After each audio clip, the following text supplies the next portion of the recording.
level shit. Welcome to Global VIP. I'm Excel, and we're ready for takeoff with my brother, the legend, veteran, an executive, an entrepreneur, a host, an event producer, promoter. I mean, the list goes on and on with this guy, man. And he's definitely one of those people that I've learned a lot from. And I needed to bring him on this podcast to have a conversation and deep dive into the world of Joe Swagg. Amen, amen. We got him here at Global VIP. How you feeling, brother? I'm feeling great, my brother. Thank you for having me, man. Man, it's a pleasure, man. You know, it's All-Star Weekend this weekend. You know what I'm saying? So there's a lot going on. If your girlfriend is out there in Indiana right now, yeah, it's a wrap. That she belongs to the streets, just for the record. We got some experience with All-Star Weekend.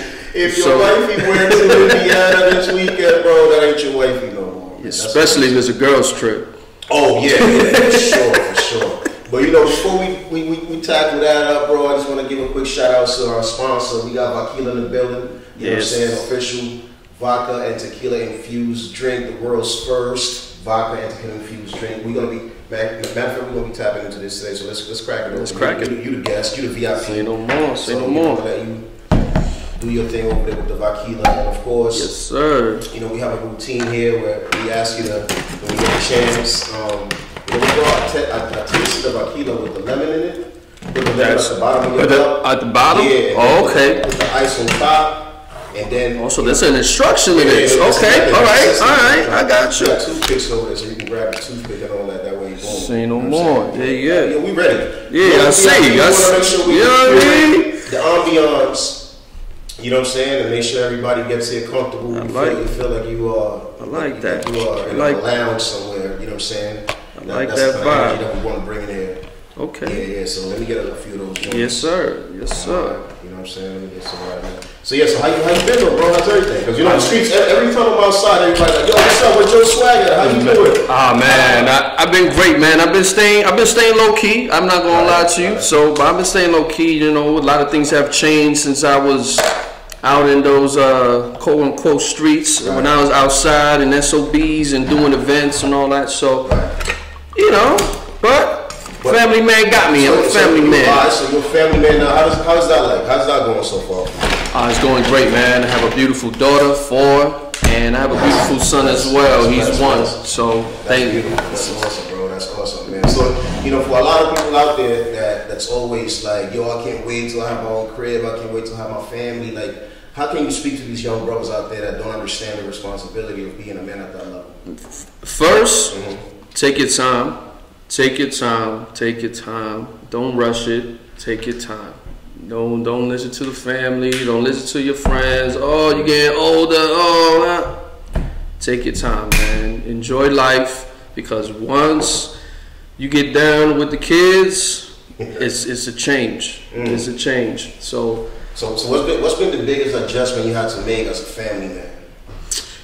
Biggest adjustment is managing time. Managing time, man, because you know you get lost a lot, you know, with the kids, because you so anxious, you so hyped, and you anxious to be a father that you spend a lot of time with them, and you neglect yourself, neglect your relationship with the wife. Family, friends, you know what I mean? You know, you start going out, you start doing activities that you usually do, dates become lesser. Wow. You know, you don't cuddle as much. So it's just the managing of time is like crucial.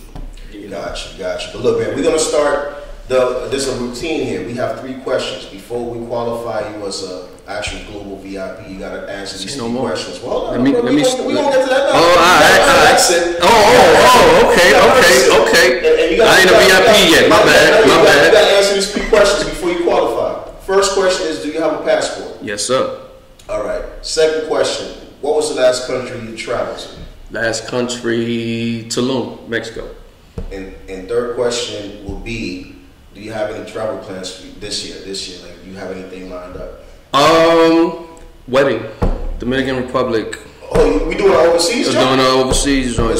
Cheers to that. See, now we good. Cheers to that. Man, locking it in. You a global VIP. Yes, sir. This is Vakila, I'm telling you. I see. That was a secret. I see why. Okay. Put the ice on it and then you pour it down. Boom. I see. That's how we doing it out here, man. Shout out to Vakila, world's first. Amen. Amen. And Vakila's been supporting us for a very long time. When I say us, I mean me and this man over here. We've been rocking with Vakila for years. You know how Facebook be giving you like reminders, memories of you know, on this day in 2000 whatever.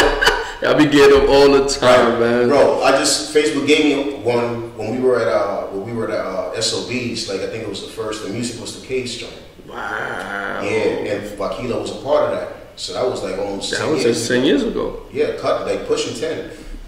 So I'm like, man, we've been rocking with Vakila for a long time. But you know what? Let's get the listeners, let's get the viewers a little more, like I said, a deep dive into Joe Swagg. So we from the BX, right? Yes, sir. Born and raised, baby. We can't. It's like almost undeniable. It's undeniable, baby. Wherever you go, always rapping. So how was life growing up in the Bronx?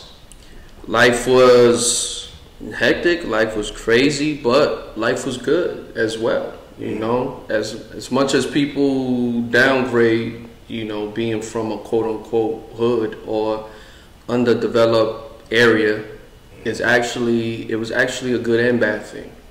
And I loved it because it showed me a lot. Even though I grew up, like I said, I grew up in Innervale, Simpson. Back when I was born and I was growing up, my building plus like another house was like the only establishments in that area. Like everything was abandoned. So that was the Bronx fresh off the crack era. In fact, so yeah, I was born 85. Right. I mean, showing my age, but I was born 85. So that's, you know, premium. That was the prime time. Prime time. 85 all the way to like 90s. You know what I'm saying? David Reagan.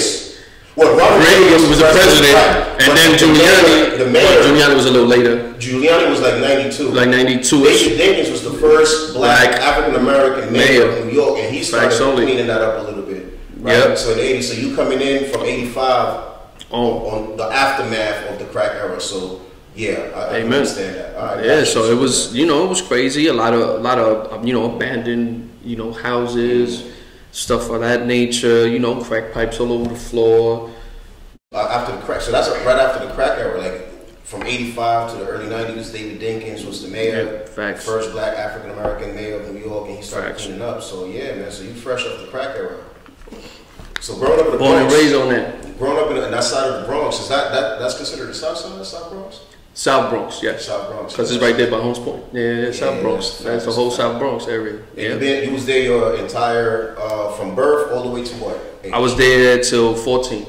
I was there from birth all the way to 14. And from 14, Mom Dukes and all of us, we moved to High Bridge after that. Gotcha. And the family's still in High Bridge to this day. And then, of course, what was your life like in your teens? Because you know the Bronx was not an easy place to grow up as a teenager. So what was life over there in the Bronx? Nah, man, it wasn't easy, but having a close-knit family, you know what I mean, and having an older brother, of course, made it fun. Made it enjoyable. Even like I said, even like outside, once you get outside, it's like survival mode. But once you get inside the house, everything was just loosened up. You felt safe. It was fun, loving atmosphere. But once you outside, you know, it's to the wolves, man. Well, so growing up in an environment like that, what does that do for you psychologically? Because you know, obviously, the world you see at home and the world you see outside is two different spaces. Right. So how do you know how to turn it on and turn it off when you're out in the streets versus when you're home? Yeah, it's almost like once you get your clothes on, you're already getting yourself mentally like, yo, I'm about to go outside, I'm about to go to school. You know, now you more alert. You know, your guard ain't so down. Now you know you walking with your head high, always. You know, not always looking behind your back because you know obviously you in your area, you know your area, you know where to go, where not to go, right. What to do, what not to do. So once you out there, man, it was just pretty much. Yeah, you have to be aware, but at the same time, you have to be comfortable. And growing up there, you become comfortable because obviously you know the area. You know, you start playing sports. You do things to, you know, get notarized in the hood. So a lot of people won't. Oh, don't mess with my guy. My guy is good. He goes to school. He does what he has to do. He's not involved in this side of what the Bronx is. So in a sense, growing up, I was protected. You know, the OGs used to protect certain individuals, you know what I mean? Because they didn't want you a part of what was going on. So that was a cool thing about it. And you balled in high school, right? Yeah, I was balling. I was balling from, you know, elementary. Started off like balling in, obviously in the park. From the park, my mom's put me into PAL. That's when PAL just started getting popping. Police athletic. Yeah, athletic league. Everyone in the hood went to the PAL, man. Exactly. You know what I mean? We still hate the cops. We still hate the cops though, but it is. You don't go to the PAL and rock out, you know what I'm saying? Oh, for sure. PAL used to be rocking, man. Even the gangsters was in there, you know what I mean, watching games. The PAL was official, bro. Like facts. PAL was like the G League for the Rucker Park. There you go. You know, there you trust go. me, I've been there. We all got the different color T-shirts, the bright PAL T-shirts. All that, bro. Yeah. So growing up in that, going through, you know, those ranks. From there, I went from PAL to the Junior Knicks down in Chelsea Piers. Oh wow, okay. You know what I mean? Played in those tournaments. Yeah, I was balling, man. So I was taking it serious. I ain't going home. So you was really trying to make it to the league? Facts. Okay. Yeah. So how old were you at the time? 13, 14? This is, early teenage years. In your 14? This is like 12, 13, 14. Okay. Yeah. Right during that time, they couldn't tell you that you're not going to make it to the league. Nah. In your head. That was I'm the next point guard for the Knicks. There you go. Mm-hmm. Like, I was on it. And then, you know, seeing Jordan, that was prime Jordan era, like... It was like I want to be like Mike. You feel me? So you couldn't tell me any different. Even though he was scorching the Knicks, he was every time. You feel me? The garden, it was a murder. That was my guy. Murder scene, but yeah. All right. So growing up, going through those ranks, they couldn't tell me nothing. I was going to the league. That was my dream. That was my passion. That was my inspiration. From there, I got lucky enough to get, I guess you could say, scouted by a sponsor. And he offered to pay my way into high school but in a private school. Oh wow! So private/Catholic high school, and I was fortunate enough to get that opportunity, and I took it. You know what I mean? Coming from a public school system. What school was that? Yeah, I went from going from 116, IS 116 in the Bronx public school. Now going to St. Raymond's. St. Raymond's. Wow, that's definitely a level way up. Because St. Raymond's is one of the powerhouses in New York City, especially when it comes to basketball. Yeah, that's when it was us, O'Hilos, Rice. Rice doesn't exist anymore, but you know, Cardinal Hayes. Those was like all the big dogs, and that was even a transition. Cause I went from public school to an all boys Catholic school. So how was that?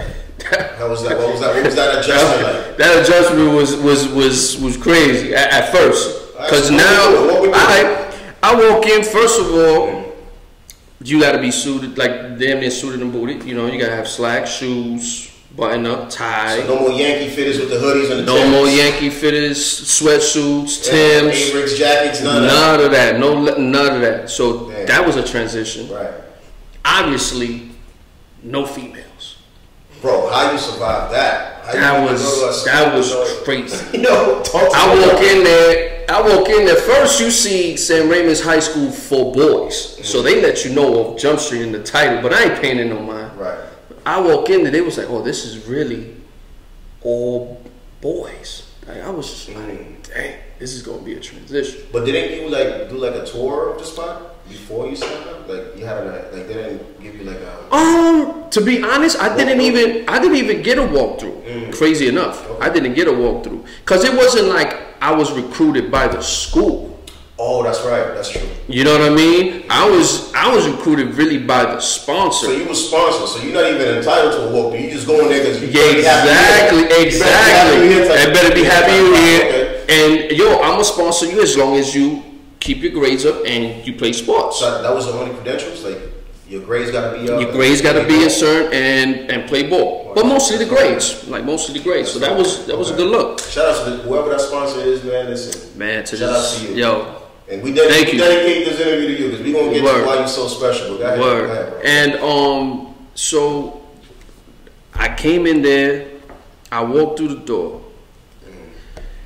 They have I met this guy named Sadia. He was like the disciplinarian in there. So he made sure your slacks was up, It wasn't baggy. You wearing the proper uniform. You wearing the proper clothing. You shaved. So he's like the uniform police. No, he's like, he's like the everything. He's the enforcer in there. So he will meet you at the door. He at the door looking at everybody, scoping everybody, making sure he upholds the standard of the school.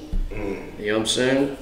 And that was different. You know what I mean? Because usually you just walking in, you just go straight to class, public school. You don't got nobody breathing down your throat. Oh, why you wearing this? You can't wear that. Yo, take off them boots. Them boots ain't allowed here. So that was a change. It was more strict. Obviously, it's a Catholic high school, so now you have to deal with religion courses. Oh, word? Yeah, that was part of the curriculum. Wow, okay. So you have that implementation. So now you got the religion aspect, obviously the clothing aspect, and obviously the mind state aspect too. You know, like I said, no females. Now you more focused on your schoolwork because you don't got that distraction per se. Right. So that was, I mean, that's a plus. You know what I mean? But then again, you don't got the vibe. It's like almost that was an inspiration to go to school half the time, most of the time. Right. You know what I'm saying? Like, yo, when new girls gonna come through. Yo, I can't wait to see this girl again. We used to have it. So what about when y'all hoop? Like the cheerleaders, the fans, like they all like. So the funny thing is, they have an all-girls school 3 blocks down. Okay. So that's the same race, but all female. For all females, exactly. Which is like 3-4 blocks down the way. So that was another good thing. So when I learned that, I was like, it's not so bad. Right. You know, I could go out to school. You know what I mean? We'll meet up. Yeah, quick detour. You know what I mean? So once I learned that, it was cool. But like I said, it was a transition, man. And like I said, you just learn how to adapt. And that's one thing, you know, growing up in the hood taught you, you know what I mean, how to adapt to situations, you know what I mean, okay, now I'm in a different space, now I got to act accordingly. Adapting. Yeah. That's a good thing. So then, from high school, your aspirations now, you hooping, you still want to go to the league, or what are your plans now? Yeah, that was my inspiration. So boom, okay, I made the team. I went through I had to go through the obviously tryouts, all that stuff. Like I said, I wasn't recruited by the school. Went through the tryouts. Went through the whole, walked up those ranks, freshmen, because they have a freshman team. Then they have a junior varsity. Okay. Walked my way up through that. So that was my inspiration throughout high school. Even though, like I said, I messed up my calf in high school. So that kind of messed me up a little bit too. Kind of brought me back a little bit. But I was still balling. You know what I mean? Like I said, that was my dream at the time. Okay. So then, what happens when you're getting ready to go to prom and you now senior year, you're getting ready to make a decision? Okay, which direction I'm going? Like, where you at right now? So say no more. Senior year. Yeah, senior year. Fast forward, senior year. Boom, still balling. Now I'm filling out, my college applications. Obviously, like I said, I wasn't heavily recruited or nothing of that nature, but I still did my applications and I got accepted to most of the schools that I did get accepted to, that I applied to. So I was like, okay, cool, I have options. Bomb. But when I was actually looking at the paperwork, this is my first running to read the paperwork. You know what I'm saying? Because going to college is a contract. I don't care what you tell anybody, here's a contract. Please read, especially the numbers. You know what I'm saying? What scholarships they giving you, what type of scholarships they giving you. Some of them you do have to pay back. All grants are not free. You know what I mean? So you have to just look through all that, do your investigation. So I was looking through all that and seeing, okay, I got a half scholarship, partial scholarship, all that good stuff. But I really wanted to go to Syracuse. That was like my dream school. Okay. I got accepted, but they only gave me a partial scholarship. Damn, so hold on. So you got accepted to your dream school? Facts. That's the crazy part. I got accepted to my dream. That's ill. All right. Yeah, I even went over there. Wow. You know what I'm saying? Even went over there. So it was amazing time. Okay. Amazing time. Man, all right. So you getting closer now to graduation. You got to make a decision. Then that summer gets here. Where Swagg is at during that summer? All right, cool. So once I read these contracts and once I read what they was giving me, that a lot of circumstances was going on senior year. That year, the beginning of the year, my mom, my dad both got laid off. The factories they were working for. That was your senior year? That was my senior year. This is like later on. This is like January, February-ish time frame. They got laid off. So that was a circumstance. Now we living off Social Security. You know, they Social Security checks and stuff like that. And living check to check. So that was rough. So that was one thing. That was a circumstance. Another thing was, crazy enough, I ended up running into a female. Crazy story. I had a 911. This is 03. I had a 911 tie. I'm walking. I get out early because it's senior year. I only got like 3 classes. I get out by like 11 o'clock. Okay. I'm walking towards a train. Shorty scoops, sees my tie, was like, yo, nice tie. Shorty's bad. You know what I'm saying? So I'm just like, oh, thank you. Okay. By the way, what's your name? You know what I'm saying? Conversation. And then what, she's dressed like regular? She's regular. Okay. Regular civilian clothes. She had on jeans, you know. And yeah, well, this happened where? You walking out of school or the train station? Or I'm walking towards the train station. Because it's like about 4 or 5 blocks to the train station. Okay, so I'm walking towards the train station on the main ave. So you going back to the crib? I'm going back to the crib. This is in Castle Hill. Castle Hill, all right, got it. So boom, I'm walking towards the 6th train. I ain't back bet. Long story short, we started a conversation, boom, boom, boom, things, numbers, bam. We started talking, you know, going on dates, bam, bam. Circumstances happen, like I said, with the family, bam, okay. Now, all that happening kind of deterred me from college now, because it's like, okay, I'm getting these scholarships and stuff, but it's not like 100% free ride. I have to come out of pocket. But now my family is not in a position to provide that other half. So now it's kind of, I'm going through that limbo now. This is like April now. I'm going through the limbo, like what I'm gonna do. Am I gonna get a job, help the family, or go to college? All right, Shorty. This is where Shorty comes into play. This is around April, May. Bam. I'm about to graduate June. Right. All right. We on a date. We cooling. We so we've been dating for how long? We dated like 5 months. This happened in December. So you 5 months? We 5 months in with Shorty. 5 to 6 months with Shorty. We dating. Okay. You know what I mean? Doing our thing. Right. And bang, alright. So we on a date. We chilling. We in the park because it was good weather. But she seen my mood was a little off. So she was like, "Yo, what's up?" And I kept it a bean. I was like, "Look, I don't know what I'm gonna do. I'm about to graduate in a month. You know what I mean? And I don't know what options to go. This is my circumstances. I don't know if I should go to college now or I should just find a job. So she was like, I might have an option for you. I was like, I'm thinking she's gonna hook me up with a job or something. You know what I'm saying? Because she older than me. She's 21. Okay. I'm 18. She got a whip? She got a whip too. That's a big thing. If you got a whip, oh man, you was going. Man, you doing it big, bro. That's why, I was like, she had a whip. We going. She scooping me up. I'm like, oh, she must really like me. She on the bag right now. It's usually the opposite way. Right. You ain't got a car, but come on now. I'm a high schooler. I ain't got no car. Facts. You don't feel me? So, right. Boom. She was like, I may have an option for you. You know what I'm saying? Come, I'm gonna scoop you.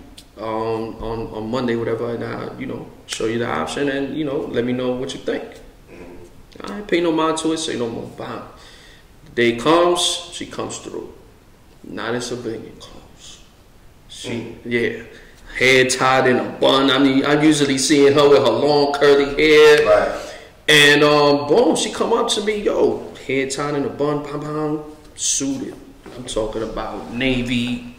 Had her dress blues on, looking crispy. And I'm like... So she in the Navy? Yeah, she in the Navy. So I'm like, I'm looking at her. I don't know what the Navy is at the time. Right. I'm thinking she a fag. To my recollection. Yeah. You feel me? Like, I don't have no military background or nothing. So I'm looking at her and I'm like, this chick is a fed? Like, what she got going on? You know what I'm saying?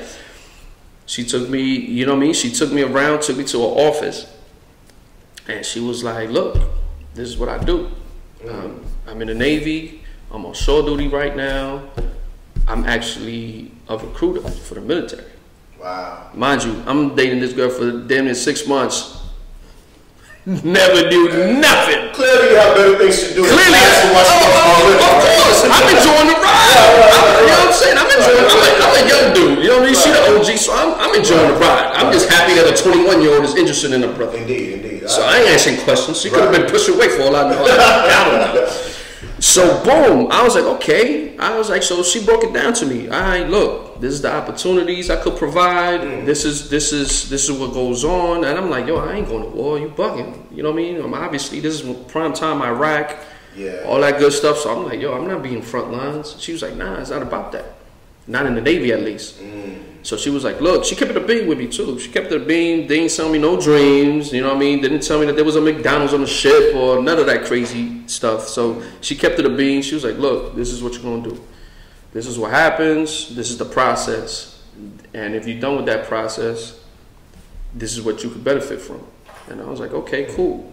And I did my own homework. And I was like, I'll get back to you. You had any family in the military prior to that?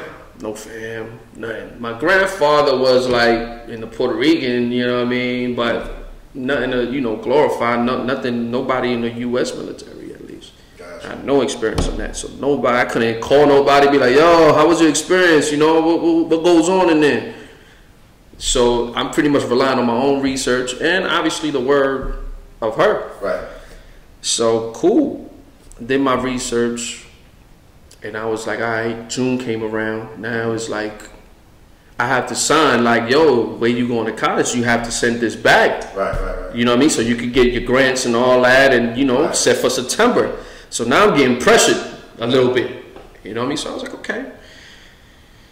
I was like, weigh my option, weigh the pros and cons. I was like, F it. I'm joining the military. Damn, so Shorty inspire you to join, at least consider joining the military? Because prior to you having that conversation with her or even meeting her, you wasn't even thinking about the military.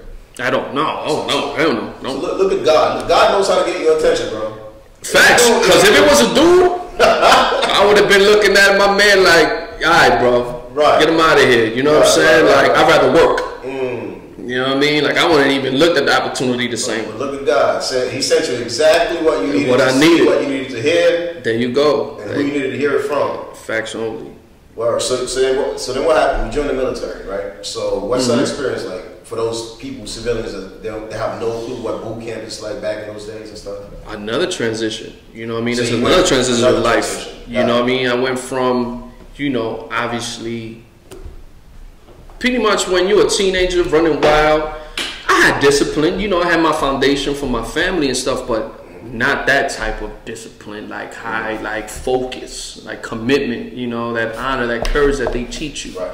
So now I'm going from doing my thing, running around, doing my own decisions. Now it's like they got people screaming in your face, belittling you. Ah, you from New York, man, F New York, telling you all that, you ain't nothing, So now they taking you down to the bottom. Because when you're from New York, anywhere, it's like you got a target in your back just because you're from New York. Outside of New York, you go anywhere outside of New York and you say you're from New York, now you got a target in your back. Yeah, exactly. They try to hit you with the slang. Right. You not in the hood, B. Right. I know you, B. What up, son? You know what I mean? So now you like, yeah. Come on, man. And for a New Yorker, if it's not your parents, man, you got somebody barking all in your face. Right. You want to fight. It's a trigger. So now it's like you going from one extreme to the next. So that's another adjustment. But it was great. It was the best decision I ever made, man. So now you're active duty full time. You stationed where? Stationed in Virginia. Well, I went from boot camp to school in Mississippi. Meridian, Mississippi. What was that like? Don't Meridian, Mississippi. Oh my, don't go there. Nah. I'm trying to sound racist. Yo, what?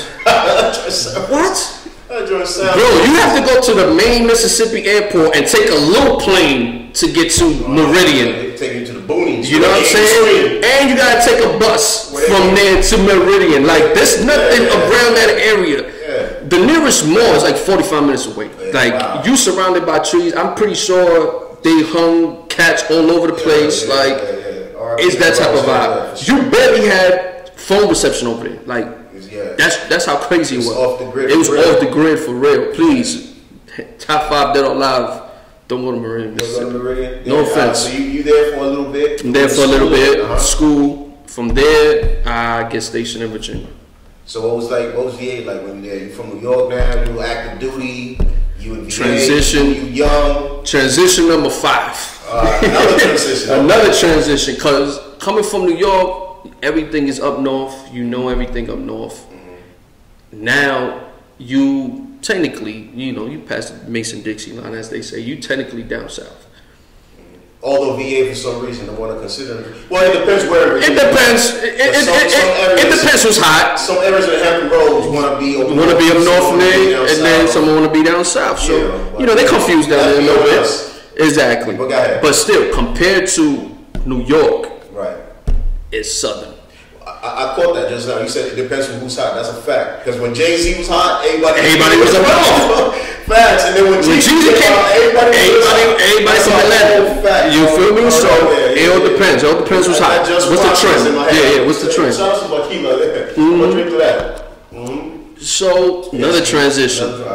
Crazy. My first experience out there, I met. The first thing you gravitate towards is all your New York cats. Everybody already knows you from New York. You know what I mean? So I met my New York cats first and foremost. They was like, yo, let's go out. I was like, all right, this is gonna be my first. This is about less than a month in. So it's your first time here, going to the town. Going to the town. Checking out the vibe. You know what I mean? Because you got to do the whole check-in, going through the boat process. It's a long process. But now I'm actually out in town. I was privileged enough that our boat was decommissioned. They was getting fixed. And was Virginia one of your choices? Because I know once you get out of boot camp, they give you like a dream sheet. I wanted to go far. I ain't gonna hold y'all, because I was like, I wanted to be a traveler.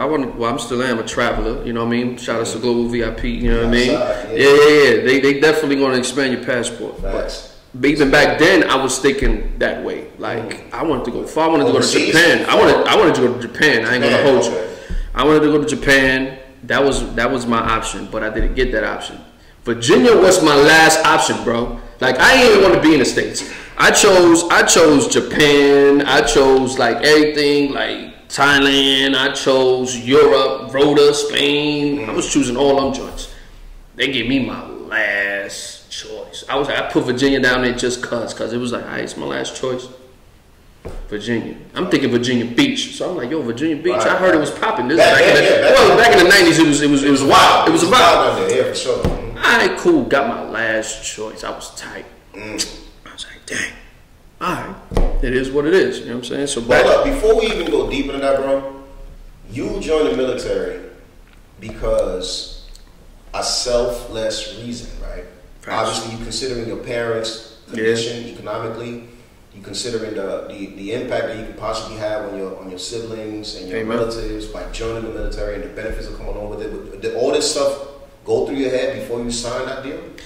Everything that was my main objective to signing the deal. To be honest with you, was to look out for your family. Facts.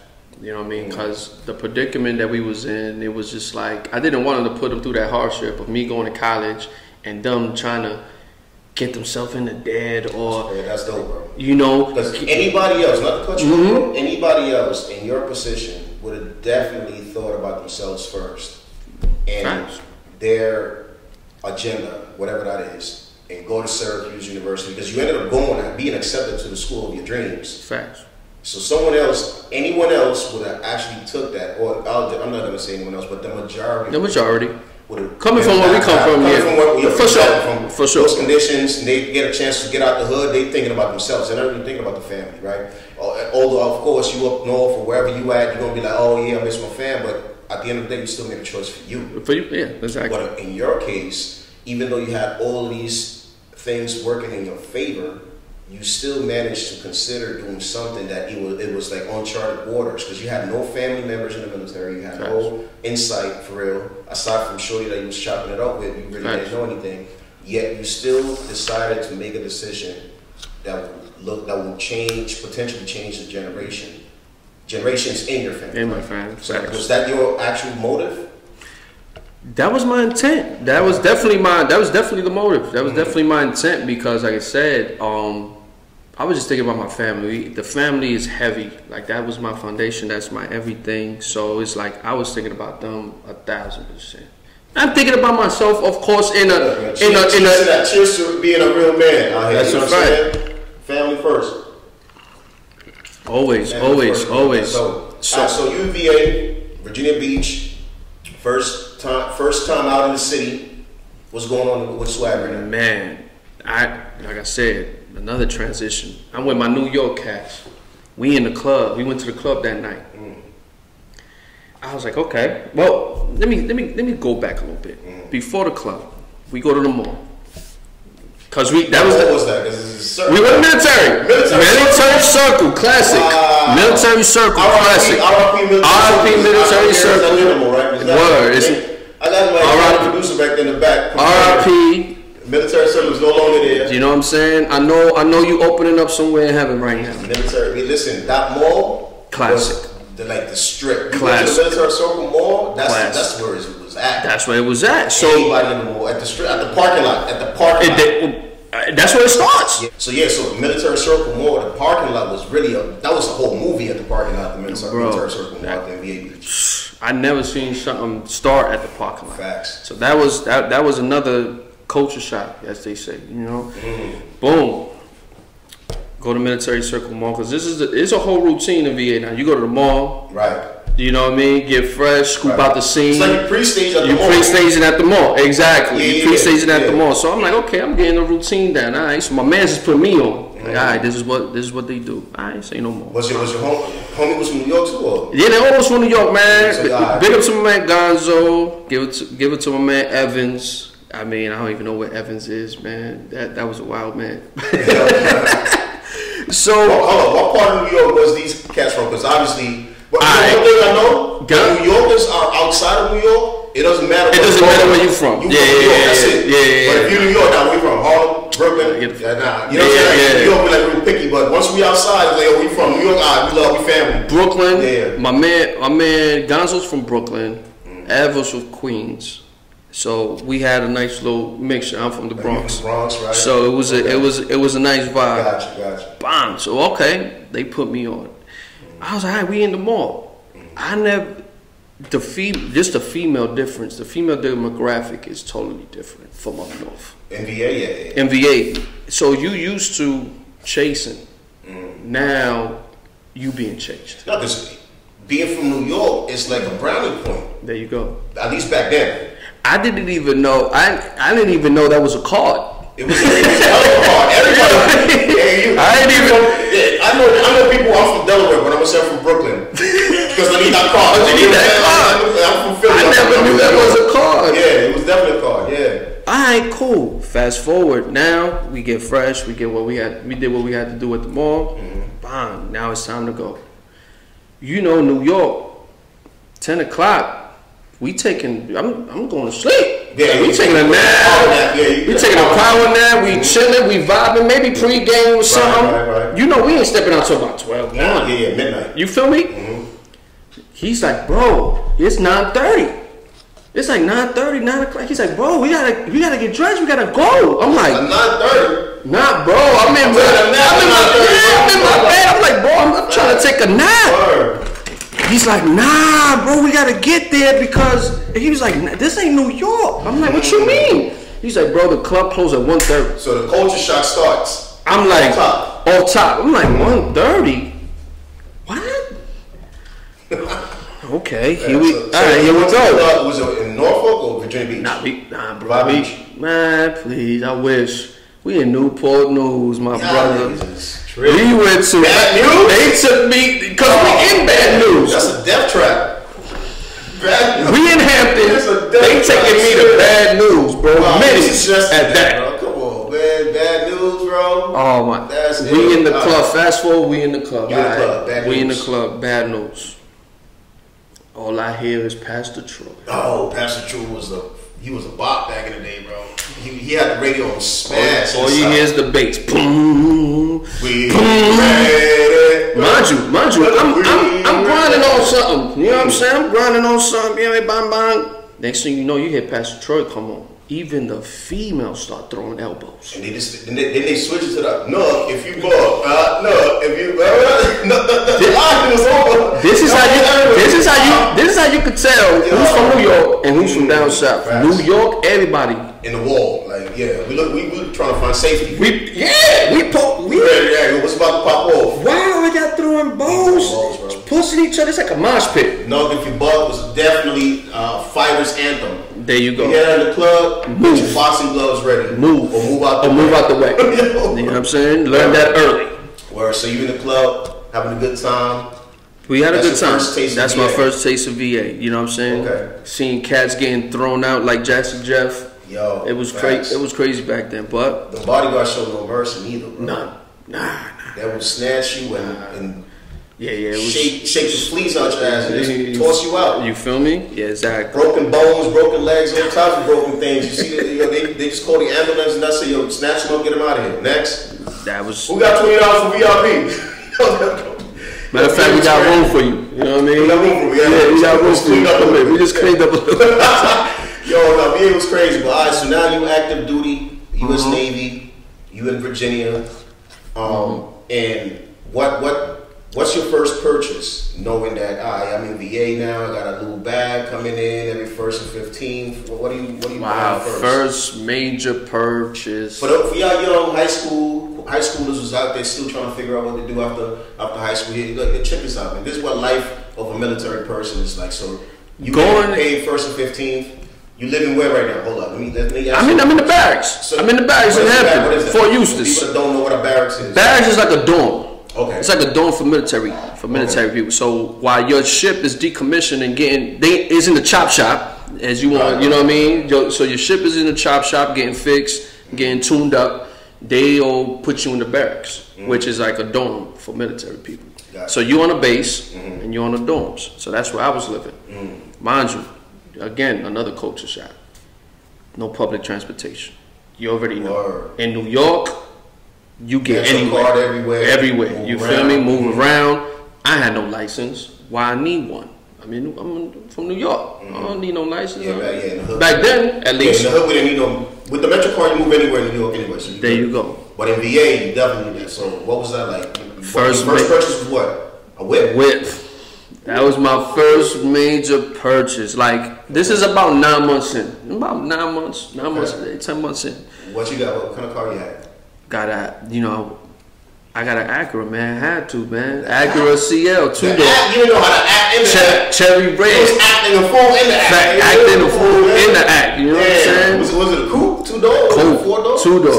2-door? Coupe. Yeah. I didn't want to give nobody vibes. Red. Oh, you was looking for trouble. I was looking like you, baby. Cherry red. You know what I'm saying? Cherry red up. You know what I mean? Perfect outfit for that job. Oh, nah, yeah. Matching suit. Icon Varsity for providing, you know what I'm saying? Facts, fresh. I'm going to give me a pair. You know Icon Varsity, I already got you somebody else, man. This is my man. Trust me, a lot of eyes be on him. I got you. Watching him. So Icon Varsity, we're going to hook you up, man. All right, so you got the Cherry Red Act. Cherry Red Act, man. 2-door, coupe. Leather interior. Damn, you doing too much, bro. Yeah, man. Put some bodies in the backseat. I know you did. But as small as that is, it was possible. Yeah. But there's a will, there's a way. That's what they say. Amen. All right, so you cop the whip, you in VA, and then I had the pleasure of joining. Well, I wasn't in the military already, right? So I'm already at the time I'm a veteran. You guys will hear my story later, but it's about my brother. But obviously our stories align. So I joined the Navy in 02, and then by 05, my daughter was born, and then I get transferred to the Dwight D. Eisenhower. That's a space. I was gonna say spacecraft. That shit is like a spacecraft. It is like a spacecraft. But it's the USS Dwight D. Eisenhower is an aircraft carrier. You know what I'm saying? It has about 5,000 personnel on board. When it's on, when it's ready to go. When it's ready to go. And I get transferred there. Then I meet this brother. And we went from being shipmates, as they call it. We don't call it co-workers. So shipmates to becoming family, man. So I know this man for a while. So when I meet you, bro, before I get to the boat, once I get to the boat, a lot of things, another adjustment had to be made because we started gearing toward a different path. Journey. Yeah, a different path, right? But when we get there and I meet you. And then, of course, you from the hood, I'm from the hood, but it was a little different with us because a lot of times the environment that I come from, you don't trust New Yorkers. So I came with that mentality, like, yo, New York niggas, you know what I'm saying? Like, not because you don't get hypnotized by the persona. Right. You know what I'm saying? Right. You already know the vibe. Because I seen the grimy side of real New York. Like, yo, New York's is grimy, bro. Like, facts you know what I mean? So I'm already traumatized. You know what I'm saying? By we from the Bronx, man. You know, I'm over there by Forest Projects. Like, it's OD. But that's a funny thing. We just a couple blocks. Right. Just a few blocks up. Your joint wasn't the projects. We had the projects. It's different because it's a war within itself. You know what I'm saying? It's a different world in the projects because just Forest Projects, and then you have Davidson Projects. It's a different mentality in Davidson. Then you have Little Villes. I grew up in Little Villes, and I grew up in then I went to Forest, so it was just different. So growing up in the hood, I was just like, yo, nah, fuck that. You know what I'm saying? I'm not really dealing with New Yorkers. Right. But the day came when you and I linked up. We had the opportunity to actually chop it up. We used to work on the same department. Mm-hmm. So, you know, we went out. I remember we went to shoot a video. We shot a music video, and that joint went viral on the boat. Like all 5,000, I think all 5,000 personnel seen that video, bro. Yeah, I know. That was then homie, old girl, shorty that was in the video. Apparently, she had a boyfriend, but got in trouble. You know what I'm saying? She got jammed up because we had shorty doing the most. Yeah, shout out to shorty. She was a good sport. She was a good sport, man. She was just in it for the mission, right? She knew the job. She knew the vibe. Yeah. She knew the vibes, and it was love. But once we did that video, I realized I started feeling your loyalty. So what happened? Like, what drew you into actually considering doing something beyond just being a military member? That's really my question for you.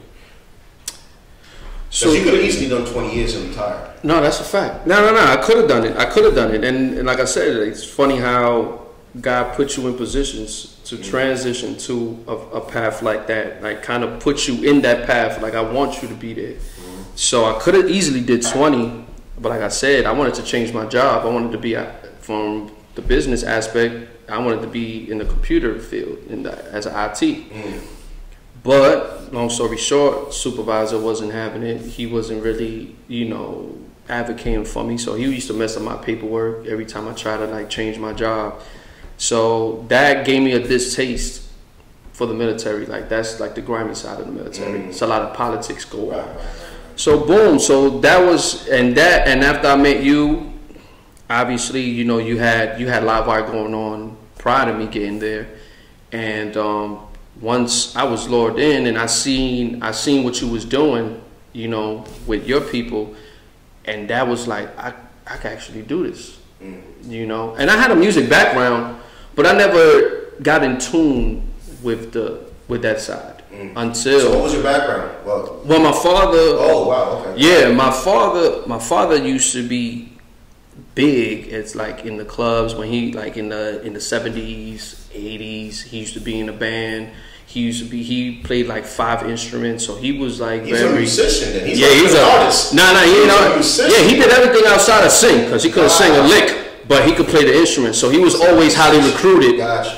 You know what I mean? In bands and stuff. He used to go on tour a lot, go to different clubs, all different states. Wow. I used to go. Sometimes he used to let me, bring your son to work day kind of vibe, and he used to let me see him perform.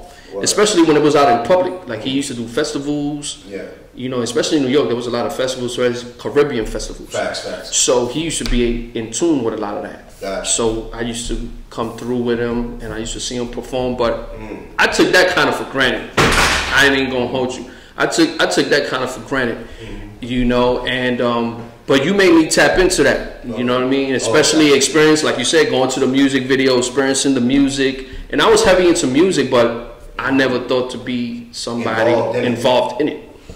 So, like I said, once I met you and I seen what you had going on with Livewire, that was like kind of like a, where you see the light, bing, like, oh, I see where I'm going, what path I'm going in, and that's what made me tap into that, man. And you brought it out. I ain't gonna hold you, bro. I remember they had me hosting what they call, or at least their version of American Idol. They had the Ike Idol. Oh man, because we were in Eisenhower, so the Dwight D. Eisenhower, as the nickname is called, the Mighty Ike.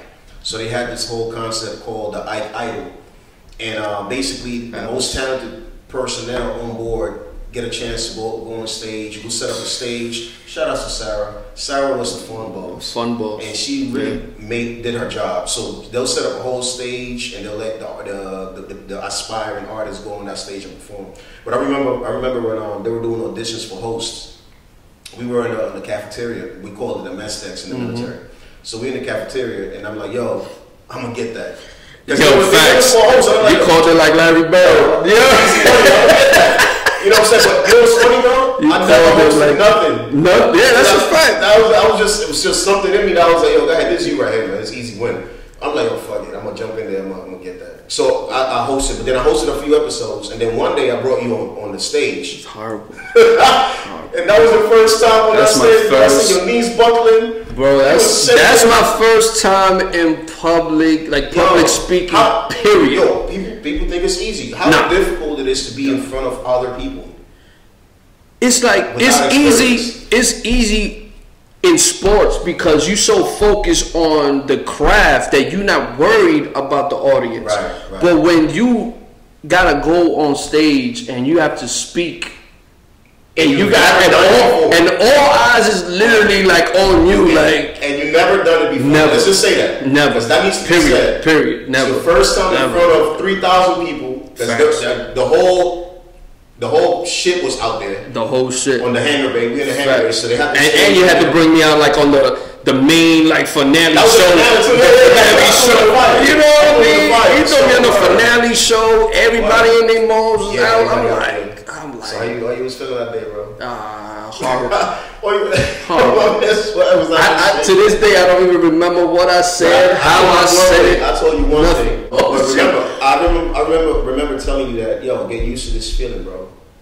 Because something in me was like, yo, this is gonna happen a lot, especially when we start pursuing this what we really want to path and we start going in this direction. So we kind of like hone our skills when we were in the military hosting parties. Let's talk a little bit about the stuff that we were doing that had nothing to do with being patriotic, but everything to do with being like we maximized our free time to the max. Right. You know, and that's like an understatement. Like every time we knew that, okay, we have this free time, we have this weekend off, we maximize it. We throwing a show, we throwing a party. Right. We getting artists together, even our artists. We shooting videos, we doing deployment. Yeah, we on deployment. In-house suites. Yeah, even on deployment. You know, we use every port as like a way to turn it into our own tour. Exactly. We going on tour. We not on deployment. We on tour. Like that's how we made the time. Yeah. That's how we made the time fly. Like everybody was just looking forward to the next event. Right. You know what I mean? We throwing battles, rap battles. We Portugal. We rented a whole penthouse suite in Portugal to host a rap battle. This is before any of these platforms out here happened. This is back in like 07, 08. That's a fact. That's crazy. You know what I'm saying? We was ahead of our time. We was ahead of our time, man. And to this day, we are the reason that our boat has a recording studio in it. Talk about because the music influence that we ended up having was just so massive. Yeah. And the influence was so massive that they actually ended up putting a studio. So now you don't only have a gym. I'm hearing that they have on carriers. They have recording studios on board carriers. Yeah. So that's what they're saying. Yeah. that's something that we actually. The Navy's been around for over 400 years, and they never thought about putting a studio on an aircraft carrier until we went in there and did what we did and inspired them to actually look into that, bro. And I think that, you know, just having you by my side, and I remember, bro, we was like the first ones to ever have posters and flyers and mixtapes being sold on the boat. We was treating the boat like it was the streets. Like it was the streets. Nah, that's a fact. We literally Man, I wish there was social media back then. I got some pictures though. I'm gonna start throwing up the Throwback Thursday joints. You know what I'm saying? We gotta bring that back. Matter of fact. Shout out to all y'all. You know, your tax money definitely was used. You know, we put the good use. Put the good use. You know what I'm saying? Definitely reaping the benefits on tax dollars is being used properly. But the funny thing is that's what like you said, prepared us to what will happen when we finally actually got, you know, outside of the military and outside of that umbrella. Right. So that was like our trial run. You know, promoting, going to clubs, promoting, giving out CDs, you know, throwing shows, doing shows out in and outside of the boat. Like, we was throwing shows outside, we was doing shows inside. And that really prepared us to what we doing now, you know. So it was an incredible time. So your first 4 years, what happened your first 4 years? Oh man, first 4 years flew by.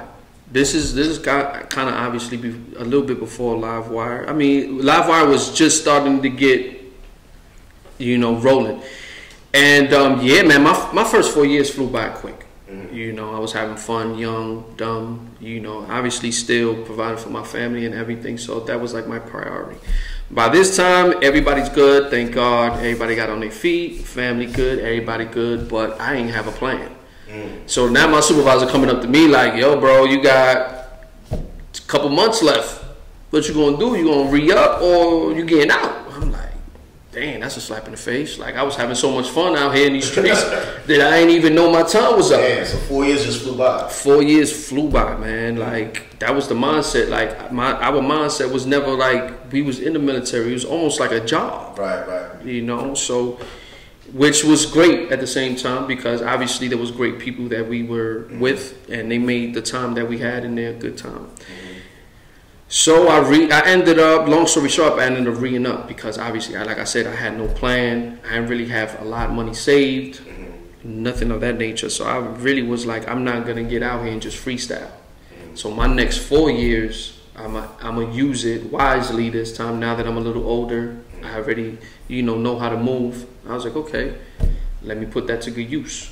So now the next 4 years, I signed up, did my next 4 years. And I did another 4. Ended up doing 8 total. So once you did your 8, then towards the end of your contract, Livewire was we already doing concerts, we moving. By this time, I already know this is what I want to do. So Livewire, doing music, being involved in the music thing, event production, that was your next. That was the next move. So you get out, and then what happens when you get out? All right, once we get out, you got out before me, so you already had things moving, things shaking, and I just stepped into play and just enhanced it a little bit. You know what I mean? Put my touch in it, and now we like, okay, we babies in a jungle. Cause now we going from Virginia where it was an easy takeover cause Virginia's small, you know what I mean, compared to New York City, obviously. So it was like, okay, we going from being the big fish in a pond to being a small fish in the ocean, kind of. Like, we like, okay, we in New York, like how we gonna set our staple here? So we was like, all right, let's get into our culture. You know what I mean? That was the first step. We from the Bronx. Let's curate something in the Bronx. That's where we from. That's what we know. Let's curate something here. So we started doing parties. Started doing events here in the Bronx locally. Got into you're Garifo now. I'm Dominican, Puerto Rican. So we got into with our culture. Right. You know what I mean? That's what we know. So obviously, once we get the culture, we get the people, we get the borough. Once we get the borough, at least that's what we thought. We try to aim towards the culture. Garifuna culture is a lot of Garifunas in New York. It sounded good. It sounded good. It sounded good. We got a rude awakening. Facts. That got us in Midtown at this spot called the New, right? It was the New. Fast forward, we went from anything under the sun, man. We did everything. Party promoters. Right. We was event coordinators. We started messing with. We was artist managers. Photographers, videographers. We was doing everything under the sun, man. Anything to stay relevant. Exactly. Whatever it took to stay relevant. Boom. Long story short, we got to this place, like you said, Midtown, Lanook, man. That was like a blessing. Like, they gave us the spot for free $99. That's a fact. And it was like, they gave us the most awkwardest day of the week, which is Sunday, which is the most deadest part. So they was like, they already was. That's why they gave it to us for free. Yeah, exactly. That's why they was giving it to us for free. At least at the minimum, if no one shows up, these two niggas show up, and with them two is at least $40. It's at least $40 at the bar. So they like, hey, we winning regardless. Right. So they give us like, so they was like, they thought they were just setting us up for failure. Yeah. But we were so convincing. You know, we had the meeting with the boss. We were so convincing.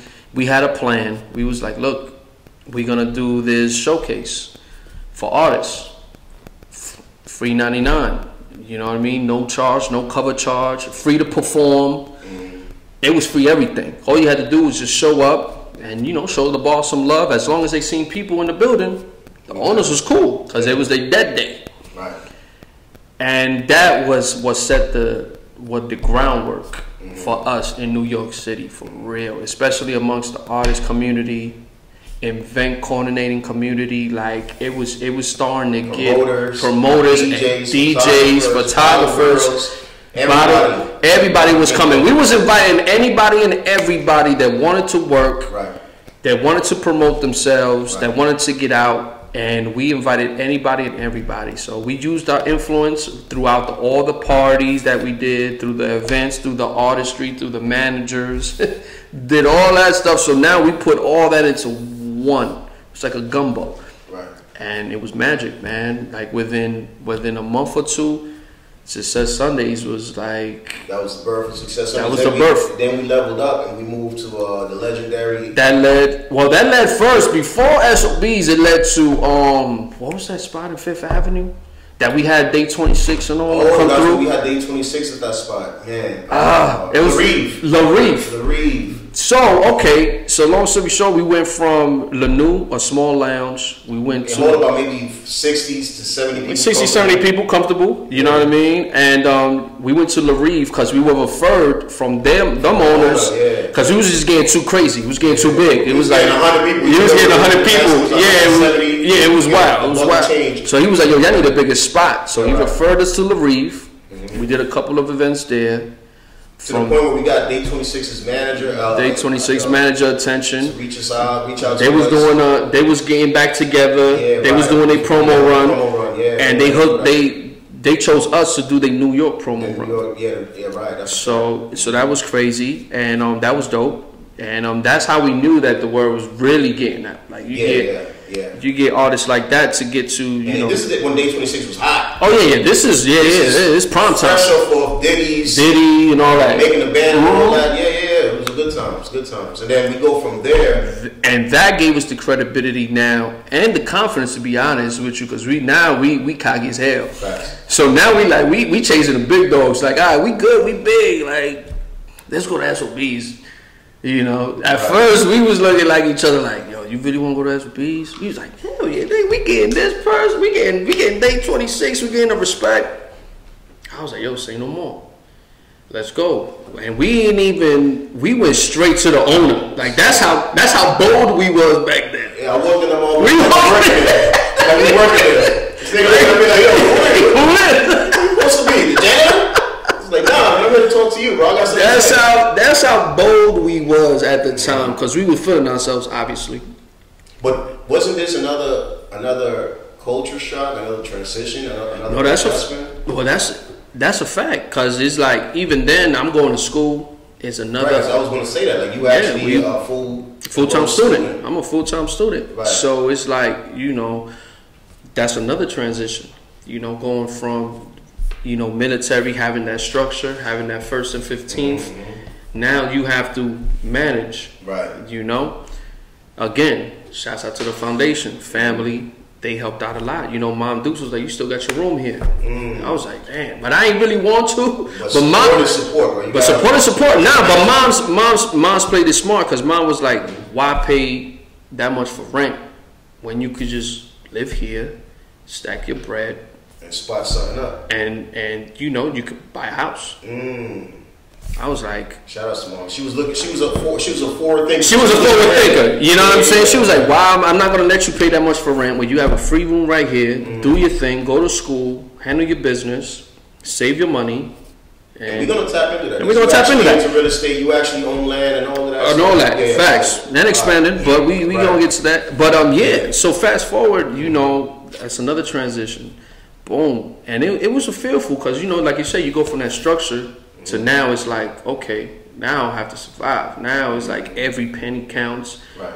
Everything has to be structured. Like this have to be profitable. And then, mind you, this is years of us doing free shows. Like we doing free shows. Right. You know what I mean? Yeah. Yeah, we made losing look amazing. Yeah, amazing. For sure. We took a lot of L's, but the public will never know that. No. The way that we conducted ourselves, they thought we were winning in every aspect of our lives. So yeah, that's for sure, man. But yeah, man, So, taking us to SOBs, we went in there.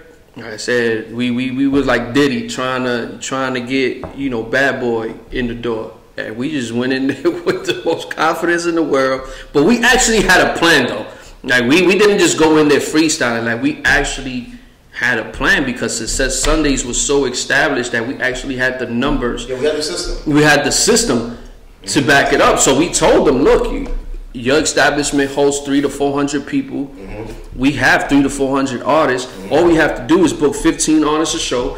Each artist bring 20 people. Mm-hmm. They're gonna sell the tickets. That's 300. Mm-hmm. They like, damn, we never seen nobody break it down like that. And that's how they gave us the opportunity. And again, they gave us the deadest day of all event planning days, Sunday. But it was a miracle in disguise because we already established Success Sundays. So it was like we just bringing it over. Well, bringing it back because we actually took a hiatus from Success Sundays. We're looking into management and all that. The Day 26 experience, we thought about, let's manage artists, but then we was like, no, let's bring Success Sundays back. So now that we had the opportunity, but imagine now it's like Success Sundays on steroids because now you have Success Sundays with SOBs. Come on, J. Cole, Kendrick Lamar, Nicki Minaj, Fab, like Nas, you can Raekwon, Wu-Tang, everybody. And these days, this is when SOBs was still super exclusive. No, like, yeah, because you know back then SOBs wasn't doing no independent showcases. If you didn't have BET or MTV or Hot 97 or VH1 behind you, it was. There was like, I think it was Faces in the Crowd was like that was the only it. show, and they was doing that like quarterly. They were doing that, yeah, like quarterly, something like that. They was doing like every 3 months. But they were actually backed by labels. I think labels was working with Faces. Well, they was established. Some A&Rs and they had industry people in there. Yeah, they were definitely. We had no industry, no publicists. We had none of that. Nothing. The streets, we had the culture. So we was like the first to go in there with like no industry. Zex, nothing back us. Larry was looking at me like, yo, who sent you? Who sent you? Yeah, like who are you? Like I've never heard of you. Like who are you? We here. Yeah, he gave us Sundays because Sundays SOBs was never open on Sundays. Never open on Sundays. That's why. That's what I'm saying. They just balked us for that. It was like, yo, I need to make bread. Sundays is always closed. Yeah. Here you go. You got Sundays. Make it work. And guess what we did? We made a movie. First runner up. Man, sold out. Man. Then it was nonstop. We sold out 30 plus times. Like, and we doing this monthly. Bro, we was in there. Monthly. We was doing this for like about almost 4 years. Hard body. Then we get cocky again, and then now we want yachts. Yeah, we was wild. Yeah, another. So shout out to the Hornblow Infinity. But the power of relationships. Mm-hmm. Shout out to Larry. Yeah, he gave us that assist. He was like, yo, y'all getting crazy. Yeah. Doing yacht. We like, what? We never thought of facts, bro. Performances on the. In fact, we bring performances on the yacht. We was doing festivals on the yacht, man. Hornblow Infinity. Look it up. Google that, bro. We came in. It was the Infinity and it was the hybrid. It was the hybrid first. The 600 capacity. We maxed that out. And then we jumped to the Infinity, which is 1200 capacity. That's when we really got stupid. We got ill. Yeah. That was crazy. And we actually brought the city out. Yeah. There's 4 levels on the Infinity. Each level had a different genre of music. It's never been done before. Yeah. Not without financing. I don't think to this day I never seen none of that. To be honest, never not on the whole at least. The culture's never done that, bro. I've been watching what everyone is doing. I've never seen anyone host a music festival on the Hornblow Infinity at the magnitude that we did. Each level, different genre, reggae, Hispanic, hip hop, R&B. Never been done to this day. So we do that. Shit gets crazy. Now we need a hiatus because we getting burnt out. Well, we getting burnt out, so we need a hiatus. But we went from doing it monthly. Now we doing like every other month. Bro, it was getting crazy. It was getting crazy, but now we getting labels. Now we get called into Atlantic, Universal, like. And I'm gonna tell you guys this, man. Rough Riders. In fact, we had that show. We had the show with Rough Riders. Yeah, that's true. So people watching, keep doing what y'all doing. You never know who's watching. All of a sudden, the labels is calling us now. They want meetings with event producers. We like, yo, we not artists. What we sitting in this office for? They just want to pick your brain. They want to figure out how you pulling it off. Because I remember when we did the sold out show, when we had one of our sold out shows when Vina Love was there. Shout out to Vina Love. Kid Capri pulled up. Fred the God pulled up. Peter Guns pulled up. Man, people pulled up. She brought the city out. Little Mama was in there. Little Mama All-Star was in there. You know what I'm saying? So the city came out. But I remember Fred the God he came up to us and he was like, yo, because I was walking around. You know how we were moving around. Yeah, it's so crazy. Fred just stopped me because they asked, he was asking, yo, who running the show? So somebody pointed it to me. So he's like, he stopped me. He was like, yo, bro, hold up. I was like, what's up, man? Then he was like, oh, then I realized it's Fred the God. I was like, yo, Fred, what's good, bro? Because I was in my own zone. Yeah, we in the zone. Because I'm thinking somebody else asking me for a favor, some stupid shit. You know how that be. But I was like, yo, oh, Fred, what up? He was like, yo, who's headlining? I'm like, what do you mean? Like, nah, like, what are you talking about? It's just artists. He's like, nah, who's the headliner? I'm like, yo, no, we got different artists headlining. We got Vina Love. Vina Love is headlining. We had a couple of other artists, but there's no A-listers, and there was no big names back then. So he was like, yo, that's crazy. Like, this is sold out. I was like, yeah. But it was crazy. Just 2 days ago, French Montano was out here. French, he did an album release, and he said like 70 people showed up. Nobody showed up for French Montano. But he was shocked, like, yo, all these people in here on a Sunday with no promotion, no major label behind, it's just industry, like just the culture, independent artists. I was like, yeah. He was like, yo, that's crazy. That's when he invited us to the studio over at, he went with Heat Makers a few days after that. But nah, it got crazy. It got crazy. SOBs got crazy. It got crazy. So we do that. We established SOBs with Success Sundays. We moved to the yachts. We started doing events on the yachts because we start seeing a lot of people. All of a sudden, the floodgates open up. Everyone is doing a showcase. Every day. But now this is how we changed it. So we like, all right, everybody's doing showcases now. We even giving people access to SOBs. Mm-hmm. So now we the gatekeepers to SOBs, damn near. We become the secretaries of SOBs. We dead ass what you want? What's your it's book. Larry was sending them to us. Like, oh, you independent? Yeah, talk to the independent department over here. Talk to these guys. So, all right, cool. So we need to expand. We need to do something different. We need to offer artists something different because now SOBs is getting ran through. Right.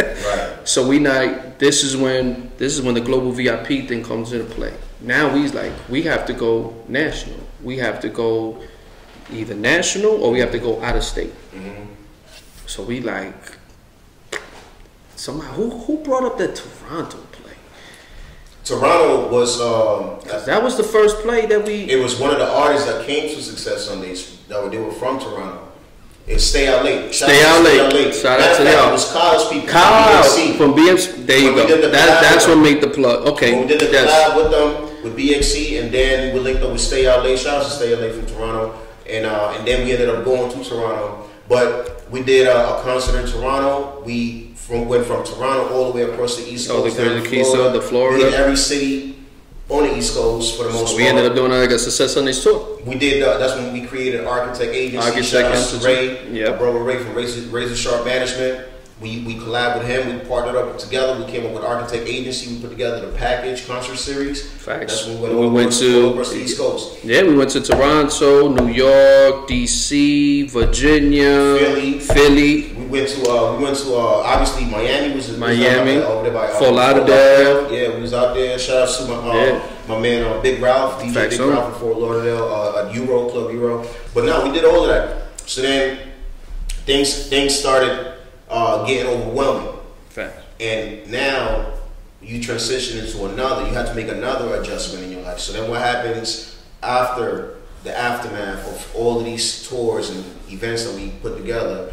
A lot of people claim, oh, yo, Joe Swagg, he went off the grid. Like, he just went into a hiatus. Once we was on our hype, COVID killed everything. Mm-hmm. So it wasn't like we was at our height. We was still doing Success Sundays. We doing tours. We setting up the Dubai play. Like everything was just. And then COVID hit, and that was like a major transition. That was a wake up call. That was a lot of event producers, a lot of event places, a lot of venues. Yeah, COVID shook the world. Yeah. It shook the world, especially our industry. Yeah. So during that time frame, obviously I'm with wifey, and yeah, had a kid right before COVID. I had my baby girl right before COVID in December. COVID happened in March. That happened. COVID hit. Boom. I had little man. Yeah, little man. For me, I had little man. I ended up buying a house. Shout out to Mom Dukes. Got into real estate. Brought me a rental property. Stuff for that nature. So I bought me another property in PA. So I was starting getting into the real estate play. Now family's kicking in. Now a lot of reality's kicking in. So now it's like, okay, we could get back to live wire. What happened? None of the venues are open. We have no venues. No venues. Because even myself, I had to swallow my pride and say, let me get a job. All of us did. All of us did. That's a fact. All of us did. My wife is from out the country, so she came to America to live with me. Now I'm responsible for a whole nother person, and I'm like, yo, I can't be doing this, and pandemics is out here. I can't do none of that. Like, yo, I gotta get me a job. So I swallow my pride. Nah, yeah, it's same here. Same here. Selling out shows in New York and touring and cities and all of that. So like, yo, yeah, well, how can I help you today? I can. You know what I'm saying? Plain and simple. Crazy, yeah. Plain and simple. Plain and simple. Now, Joe Swagg, because everywhere I go, bro, we obviously, you know what I'm saying, we like the Kobe and Shaq, and Mike and Jordan and all of that. So people always used to see us a lot together. So they always asking me like, yo, what's Swagg? How you doing? What you doing? So talk to the people. Let them know what Swagg is doing now. Well, now, obviously, kicked in with the family. I can't be out there in the streets like I used to. I can't promote. I can't be doing shows. I can't be going overseas. But now it's more of a playing the background play. So now it's like more of the venture capitalist play, you know, investing in artists, investing in things that different projects and stuff that's gonna, you know, obviously change our game, you know, as far as managing, as far as events. So that's been my thing. Playing more of the background, not being so much of the forefront. Being more smarter than working harder. There you go. Smarter than work harder. And work harder. Yep. Now that's respect, bro. So now we just like, you know, putting all of our resources, everything that we learned, all the relationships, all the connections, and now putting it into play. And this is, you know, obviously now we have a whole new platform. Global VIP. And part of the conversation here is also to highlight the fact that you are a well-traveled man. You move around a lot to the point where I'm hearing you got dual citizenship. Like, how's that? Yeah, man. Oh man, I already got it, man. I got dual citizenship in Dominican Republic. What does that mean? You know what I mean? Those out there that really don't like, I'm a resident now. Like, I could live there. I could move. I could go out there right now and live there. I got 2 passports. Facts on me. I got 2 passports. I'm a resident. Got my celular. So all my Dominicans. That's what's up. Yeah, man. Yeah, you got to do the global play, man. Now it's about buying property out there. You know what I mean? Doing that play, and it's much easier when you're a resident. Right. You know what I mean? So, you know, definitely doing that play. That's definitely. So would you encourage people to look into dual citizenship? Please, man. Especially if it's within your culture.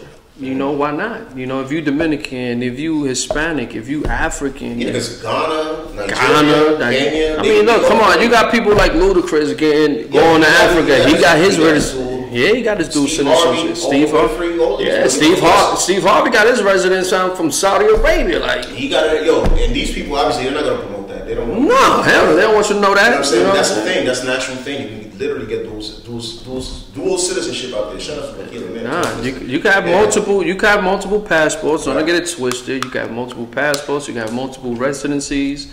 And if things ever go down, hey man, I got another country I can lay my head. You know what I admire the most about you, bro, is you never afraid to be uncomfortable. Because whenever you see a situation and there's a chance or a risk or something there, you are a very smart man because you're very calculated, but you will take that risk. You will see yourself challenging yourself to step into a situation and be uncomfortable because you can see the bigger picture.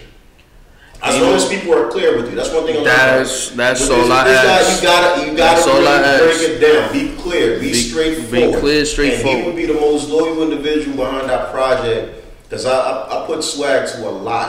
I'm not an easy guy to be around, you know what I'm saying? So I put this man through a lot. I definitely tested his limits of patience, you know, but every time I'm like, yo, you down? He was like, yo, I'm down, man, because it sounds like it's a possibility, like we could put it together. So you always was willing to be uncomfortable. Yeah. For that, bro, you know what? I'm gonna toast that. You know what I mean? To taking responsibility, being able to take the challenge. You gotta be.